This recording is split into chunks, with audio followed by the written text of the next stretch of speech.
There's a bloke called Navalny. He's now passed away, and the assumption is that he has met with foul play. He is, of course, the Russian opposition leader. Now, there is a fascinating documentary. I'm sure you can find it somewhere on the Foxtel platform, but please go and find this. It is a sensational documentary about a bloke who was completely safe, completely okay, but decided to go back to Russia to try to confront Vladimir Putin.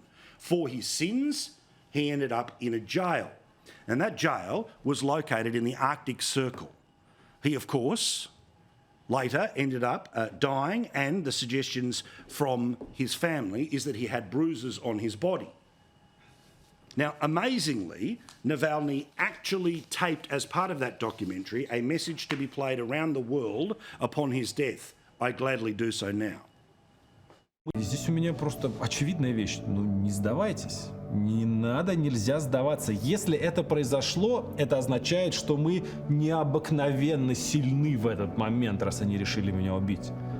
Ну и нужно использовать эту силу. Не сдаваться.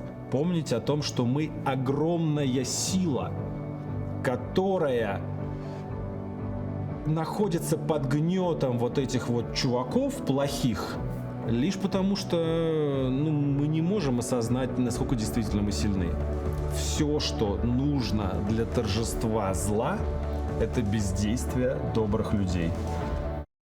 Evgeny Navalny, I wish him nothing but peace now, and I certainly hope that his family becomes safe. But this is a horrible situation, very obvious what Putin and the Russians have done.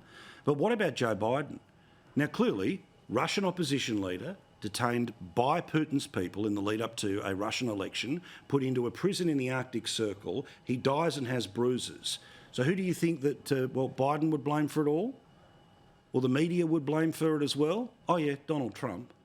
You suggesting there could be a link between what Donald Trump was saying Russia, do whatever the hell you want, tornado allies. I think it's quite a coincidence. And certainly Russia is listening to what the former president is saying. He's saying crazy stuff.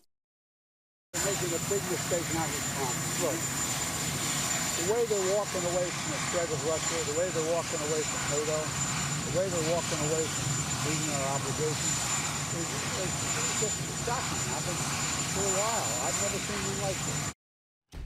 It's just defensive. Now, Donald Trump can be responsible for lots of things and not responsible for lots of others, but the idea that he is responsible for what Putin's goons did to the opposition leader in Russia is madness.